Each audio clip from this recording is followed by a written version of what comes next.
함께 인사합시다. 시작. 주님의 은혜가 여러분에게 내리기를 바랍니다. 네, 앞뒤로 한 번 더 할까요? 주님의 은혜와 평화가 시작.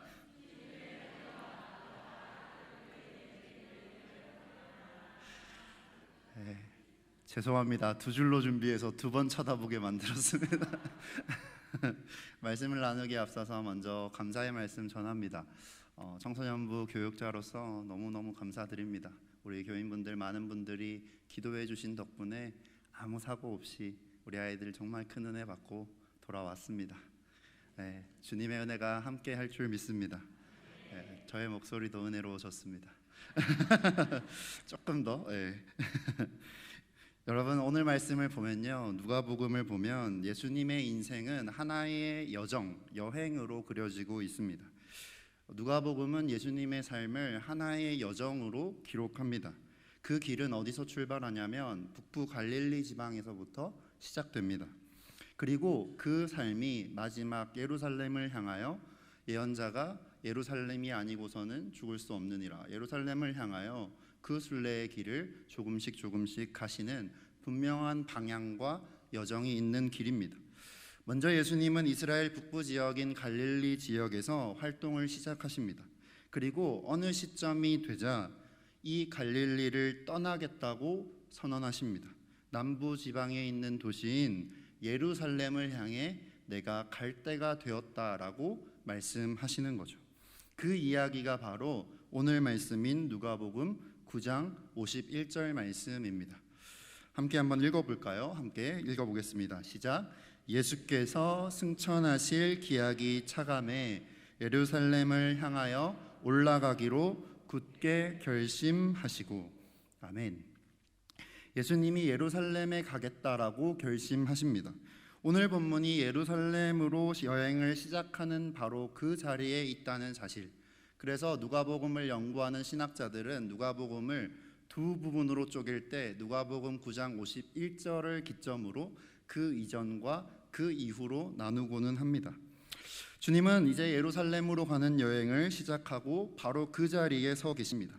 오늘 본문을 읽을 때 우리는 바로 이 장면을 기억할 필요가 있는 거죠. 주님의 본격적인 예루살렘 여행에 앞서서 이제 그 예루살렘에 가실 그 길이 어떤 길인지를 보여주는 본문이 바로 오늘 우리가 읽은 본문입니다. 그래서 누가복음을 연구하는 신학자들은 오늘 본문 우리가 함께 읽은 이 두 이야기가 누가복음 후반부 전체 10장부터 24장까지를 전체를 요약하는 서론의 역할을 한다라고 이야기하기도 하는 거죠. 오늘 말씀에서 예수님은 이제 예루살렘을 향한 본격적인 여정에 나서기에 앞서 그 길을 따라 나서길 원하는 제자들을 향해 나를 따르는 건 어떤 거야? 라는 제자의 길, 우리가 흔히 말하는 제자도를 가르치시는 장면입니다. 그리스도인 여러분, 그리스도를 따른다는 건 어떤 삶일까요? 제가 이번 2박 3일 동안 저희 청소년부는 주제가 이거였습니다. 야, 너도 그리스도인 될 수 있어. 너도 그리스도인 될 수 있어.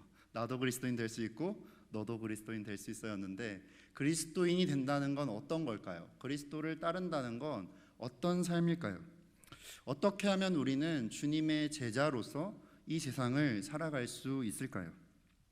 오늘 본문은 크게 두 부분으로 나뉩니다. 51절부터 56절까지가 한 부분이고요, 57절부터 62절까지가 다른 한 부분입니다. 얼핏 보면 크게 관련이 없는 부분 같아서 쪼개어 읽기도 쉬운 본문인데, 이 본문은 하나의 그룹 안에 들어와 있는 본문입니다. 제자의 길이라는 관점에서 보면 두 이야기를 함께 읽어야 우리는 이 본문의 깊이를 잘 이해할 수 있는 거죠. 이제 본격적으로 51절부터 56절까지 이야기를 먼저 살펴보겠습니다. 새한글 성경은 이 51절부터 56절까지의 단락을 이렇게 요약하고 있습니다. 네, 제가 읽어볼게요. 사마리아 사람들이 예수님을 맞아들이지 않다라고 요약하고 있습니다.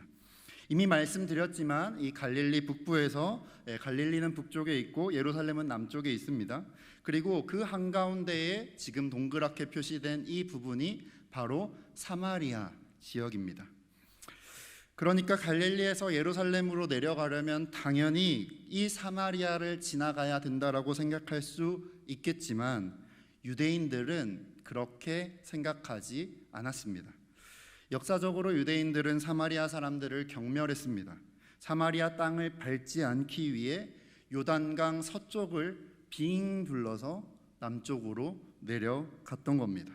남과 북을 사마리아를 피해서 한참 돌아가야 하지만 그걸 기꺼이 감수하고 빙빙 둘러서 남쪽과 북쪽을 오갔다는 거죠. 이런 상황에서 사마리아 사람들이 유대인들을 어떻게 생각했을지는 우리가 쉽게 예상할 수 있는 거죠.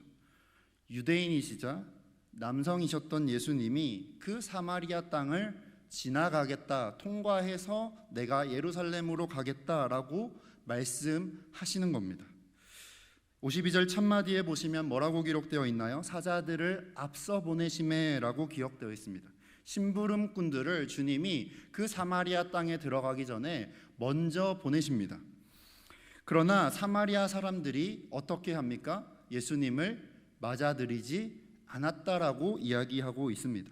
이때 제자인 야고보와 요한의 반응이 54절에 기록되어 있습니다. 54절 같이 한번 읽어볼까요? 시작. 제자 야고보와 요한이 이를 보고 이르되 주여 우리가 불을 명하여 하늘로부터 내려 저들을 멸하라 하기를 원하시나이까. 네. 아멘입니까? 네. 불이 하늘로부터 내려와 저 사람들을, 우리를 맞이하지 않는 저 사람들을 다 태워버리기를 원하십니까 주님? 이라고 요한과 야고보가 이야기하고 있는 거죠. 가만히 보면 꽤 폭력적이고 야만적인 것처럼 들리는 이 발언, 이 야고보와 요한의 말은 그냥 나온 말이 아닙니다. 성경은 그냥, 이 제자들은 그냥 한 말이 아니에요. 사마리아를 향한 유대인들의 이 혐오의 감정들은 놀랍게도 성경을 근거로 하고 있습니다. 열왕기하 말씀인데요, 열왕기하 1장을 보면 북이스라엘, 지금은 사마리아 지역이죠, 여기에 왕이었던 아하시아가 사마리아 다락 난간에서 떨어져서, 궁전 난간에서 떨어져서 크게 부상을 입은 적이 있습니다. 그때 그 병을 치료하기 위해 아하시아가 군대를 엘리야에게 보냅니다. 근데 그때 엘리야가 그 군대를 보더니 하늘에서 불을 내려 그 군대를 불살라 버립니다. 야고보는, 요한은 이 본문을 기억하고 있었던 겁니다. 우리를 예전에도 받아들이지, 우리가 예전에도 그렇게 불로 태웠던 저들을 이번에도 불을 명하여 쓸어버리면 어떻겠습니까? 라고 이야기하는 거죠. 야고보와 요한의 이 말에서 우리는 사마리아를 향한 유대인들의 시선을 보게 되는 겁니다. 바로 심판인 겁니다. 저 사람들은 하나님을 떠났고 다른 신을 섬겼고 피를 더럽혔고 그렇기에 저들은 심판받아야 해 라는 게 유대인들이 사마리아를 바라보는 생각이었다라는 거죠. 주여 우리가 불을 내려, 하늘로부터 불을 내려 저들을 멸하라 하기를 원하십니까? 라고 예수님에게 묻는 겁니다. 이 질문은 순수한 질문이라기보다는 자신들의 의견에 주님이 동조해 주셨으면 좋겠다라는 기대를 잔뜩 담아서 저렇게 하면 어떨까요? 라고 제안하는 것에 가깝다는 겁니다. 다시 말해 저들은 심판받아 마땅한 사람들이니 심판받아야 합니다. 주님 맞지요? 라고 제자들이 지금 예수님께 묻고 있는 겁니다. 하지만 여러분, 예수님은 그들의 질문이 아닌 그들을 바라보고 계십니다. 그들이 하는 말이 아니라 지금 그들이 어떤 표정으로, 어떤 마음으로 그 말을 하고 있는지를 지켜보고 계십니다. 이 제자들의 마음, 폭력과 혐오에 얼룩진 이 마음을 주님이 단번에 꿰뚫어 보시고 그래서인지 이 두 제자를 엄하게 꾸짖으셨다라고 오늘 본문 55절은 기록하고 있습니다. 같이 한번 읽어볼까요? 55절입니다. 시작. 예수께서 돌아보시며 꾸짖으시고, 꾸짖으시고. 어떤 고대 사본에는 이 뒤에 말이 하나 더 붙어 있습니다. 함께 읽어볼까요? 빨간색을. 시작.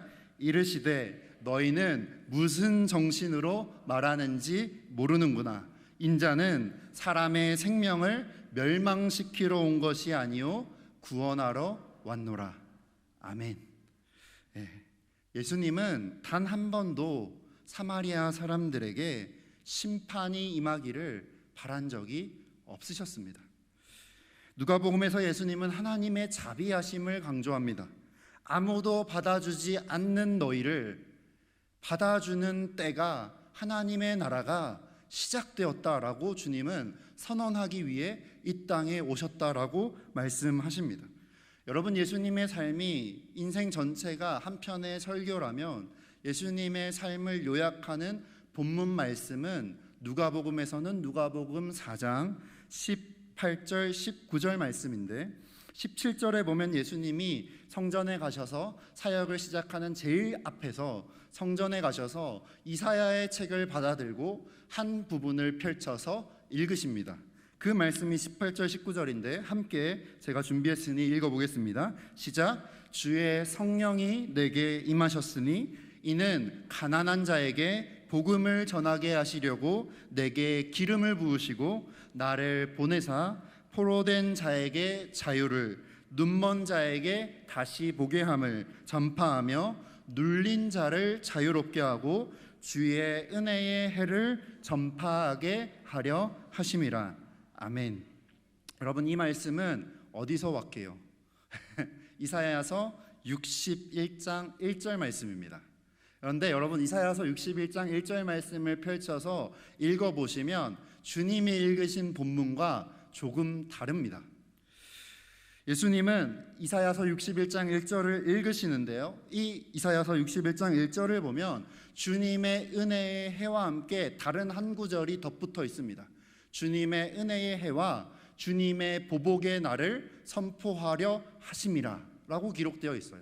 은혜와 심판을 함께 선포하러 오셨다라고 하는데, 주님은 이 이사야서를 펼치시더니 의도적으로 주님의 의지에 따라 이 심판에 대한, 보복에 대한 말씀을 빼고 은혜의 해를 전파하러 왔다라고 읽고 계시는 겁니다.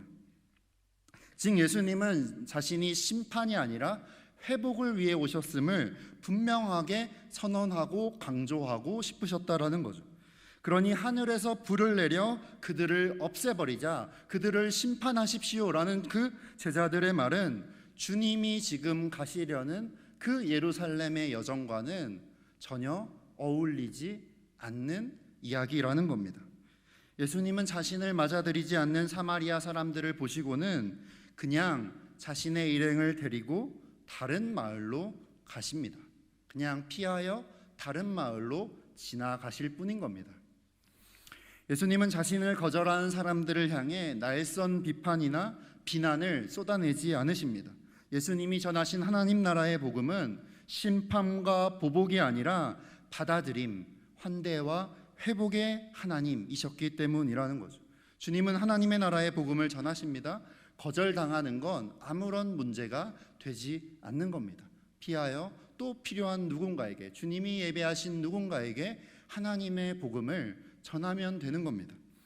조금 전에 제가 이 본문이 앞으로 누가복음 전체를 펼쳐갈 이 예루살렘 여행의 서론이라고 말씀드렸습니다. 그러니까 이 10장부터 이어지는 24장까지의 긴 이야기는 어떤 여정일까요? 그 길은 모든 가난한 사람들에게 하나님이 받아들여, 하나님이 나는 성전에 가도 나는 받아들여 주지 않으실 거야 라고 말할 만한 모든 사람들을 주님이 받아들여 주신다라고 선언하기 위한 여정이었다라는 거죠. 제자들은 지금 주님을 따라가고 있습니다. 그 제자들은 그러면 어떤 주님의 길을 따라가는 겁니까? 제자들은 알아야 했다는 거죠. 지금 따르고 있는 주님이 가시는 길은 심판을 전하는 길이 아니라 그들을 돌이키게 하는, 주님의 품으로 돌이키게 하는 회복의 여정이었다라는 겁니다. 이어지는 57절부터 62절까지 말씀은 이제 그 주님을 따르는 제자가 되기를 바라는 세 사람의 이야기가 나옵니다. 예수님과 세 사람의 이야기가 두 절씩 등장하게 되는 거죠. 이 본문을 어떻게 해석할지를 두고 제가 책 한 권의 도움을 받았습니다. 저의 삶을 바꾼 책이기도 한데요. 히틀러 나치 시대에 그 나치에 맞서서 그리스도를 향한 믿음을 끝까지 지켜냈던 교회를 독일의 고백교회라고 합니다. 이 고백교회의 지도자 중 한 명이었던 일원이었던 디트리 보네퍼 목사님이 쓰신 나를 따르라라는 책이 있습니다. 이 책에 이 본문을 어떻게 해석하고 있는지를 도움받아 이 본문을 한번 함께 읽어보려고 합니다. 먼저 첫 번째 사람입니다. 57절, 58절인데 제가 새번역 성경으로 준비했습니다. 앞을 보시고 함께 한 목소리로 읽겠습니다. 시작. 그들이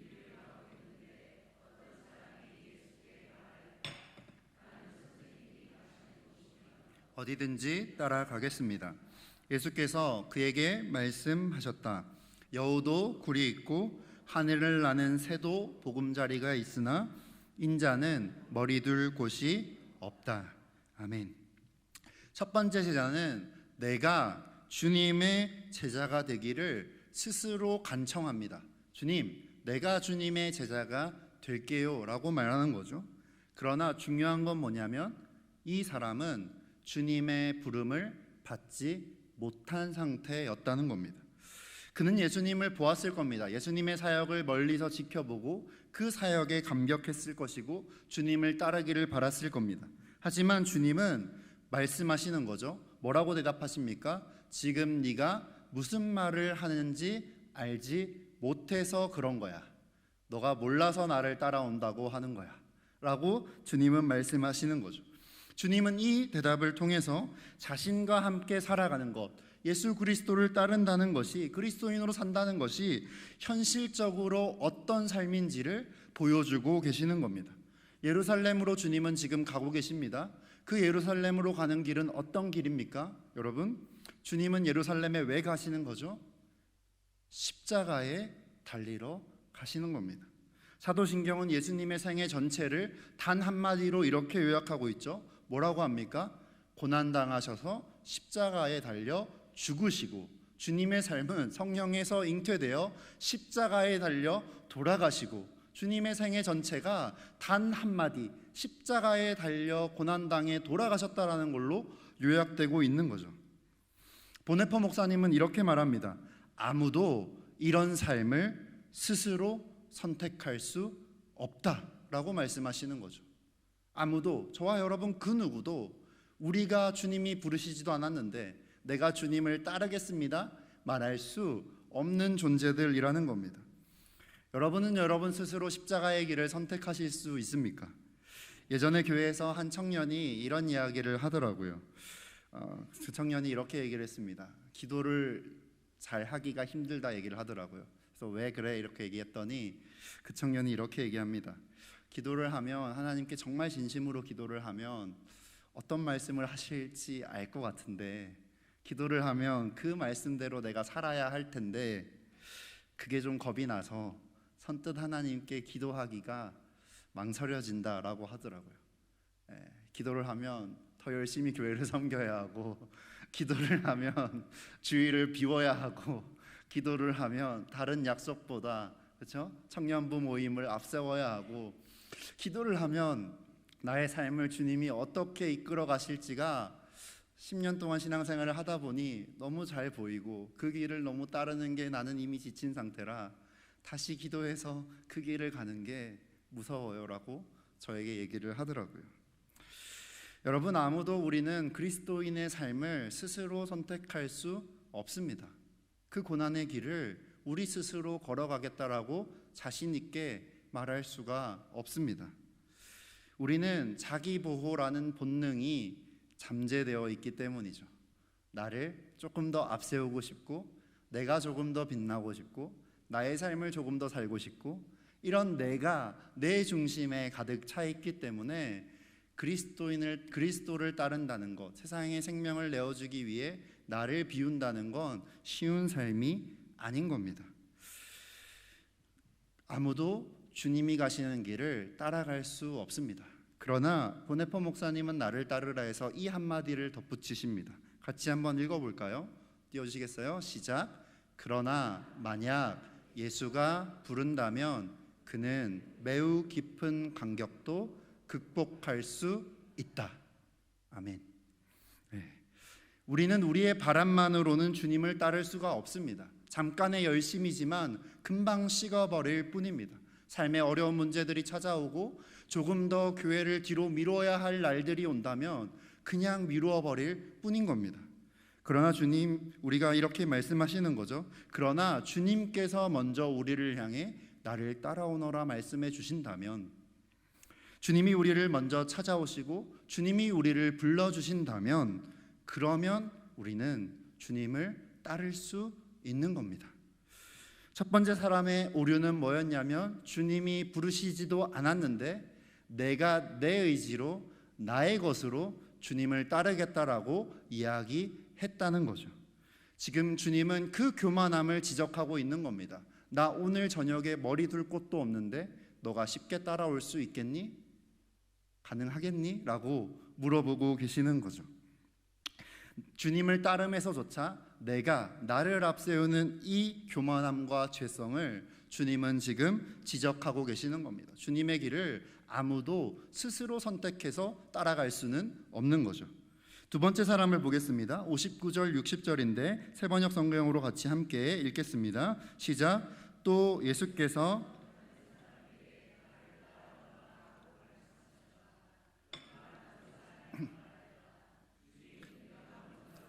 아버지의 장례를 치르도록 허락하여 주십시오. 그러나 예수께서는 그에게 말씀하셨다. 죽은 사람들을 장사하는 일은 죽은 사람들에게 맡겨두고 너는 가서 하나님 나라를 전파하여라. 아멘. 여러분, 두 번째 제자는 뭐가 다른가요? 첫 번째 제자랑 주님이 먼저 나를 따라오너라 라고 부르고 계십니다. 나를 따라오너라 라는 부르심이 먼저 왔다는 거죠. 이제 따르면 되는 겁니다. 그런데 두 번째 사람은 어떻게 응답합니까? 주님을 따르기 전에 한 가지 먼저 요청을 합니다. 부탁을 하고 있는 거죠. 바로 무슨 일이죠? 아버지의 장례를 치르게 해달라는 겁니다. 여기서 핵심은 뭐냐면요, 그가 했던 요구가 하나님께서 명령하신 선한 행동, 율법이었다라는 겁니다. 내 부모를 공경하라라는 하나님의 말씀이었다라는 거예요. 보네포 목사님은 이렇게 말합니다. 가장 위대하고 거룩한 것이라 하더라도 만약 예수와 부르심 받은 자 사이를 가로막는다면 그것은 예수를 위해 기꺼이 깨어져야만 한다라고 이야기합니다. 여러분, 사실 우리가 옳고 그름에서 옳음을 선택하는 건 비교적 쉽습니다. 아주 명확하게 이건 옳고 이건 그른데 그른 걸 포기하고 옳은 걸 선택하는 건 비교적 쉬운 일입니다. 하지만 정말 어려운 건 뭐냐면 옳음과 옳음 그 사이 어딘가에 있는 겁니다. 우리 인생의 문제의 대부분이 그런 문제들입니다. 신앙생활을 이어갈 때 우리를 가장 고민스럽게 하는 건 옳고 그름 사이의 선택이 아니라 주님의 부르심과 우리의 옳음이 부딪힐 때라는 거죠. 바리새인들이 예수님을 향해 늘 했던 말이 있습니다. 띄워주시겠어요? 그들이 늘 했던 말은 이 말입니다. 너는 그의 제자이나 우리는 모세의 제자다. 예수님이 율법과 다른 길을 가고 있다는 거죠. 우리는 하나님의 말씀을 너무 잘 지키고 있어 라는 것이 그들이 예수님을 따르지 않았던 근거였다는 거죠. 그들이 주님을 거부한 건 하나님을 향한 율법 때문이었습니다. 하나님을 향한 신실함 때문이었다라는 겁니다. 자신들의 그 끝까지 지켜낸 신앙, 옳음 때문에 오히려 예수님을 따르는 길을 뒤로 미루어 버렸다라는 거죠. 여러분이 평생으로 쌓아 올린 신앙, 신념, 가치관, 옳음의 기준들, 여러분이 확신하는 하나님의 뜻, 오늘 본문은 지금 그걸 경고하고 있는 겁니다. 지금의 여러분의 신앙을 지탱해온 모든 옳음들이 오히려 주님의 부르심을 뒤로 미루어 버리게 만들 수도 있다는 겁니다. 우리는 날마다 경험하고 있지 않나요? 예전에 내가 했던 그 많은 주님에 대한 경험들 때문에 지금 주님을 부르시는 그 부르심을 뒤로 미루고 있는 경험이 있지 않나요? 지금 순종하라고 하지만 나 옛날에 많이 했어. 그러지는 않으시나요? 나의 삶을 변화시키는, 지금 나의 삶을 변화시키기 원하시는 하나님의 역사를 예전에 내가 충분히 경험했다는 이유로 뒤로 미루어버리고 그 예전의 삶을 붙잡고 살아가고 계시지는 않으신가요? 여러분, 사실 저의 경험에 비추어 보면 저도 태어날 때부터 교회에 살았는데 교회만큼이나 원래라는 단어를 많이 쓰는 공동체는 없는 것 같습니다. 교회를 옮길 때마다, 사역지에 갈 때마다 물어보면 항상 하시는 말씀이 우리 교회는 원래 이렇게 했어요. 우리 교회는 원래 이래요. 원래. 네, 교회만 가면 항상 원래 그랬어요 라고 이야기하는 말들이 참 많은 것 같습니다. 오래된 교회일수록 그 지켜야 할 원래가 너무 많습니다. 원래라는 우리의 전통, 그것이 참 좋은 것인데 그 오름에 갇히는 순간 지금 우리를 부르시는, 전혀 다른 삶으로 우리를 초대하시는 예수님의 그 음성, 나를 따르라는 주님의 부르심을 뒤로 미루어 버릴 수 있다는 겁니다. 지금 주님은 그 이야기를 하고 계시는 거죠. 지금 우리를 뒤집어 놓기를 원하시는, 우리를 새로운 존재로 변화시키기를 원하시는 나를 따르라는 주님의 부르심을 뒤로 미루지 않는 광진의 모든 성도님 되시기를 진심으로 축복합니다. 마지막 세 번째 사람을 볼까요? 61절 62절 세번역 성경으로 함께 읽겠습니다. 시작. 또 다른 사람이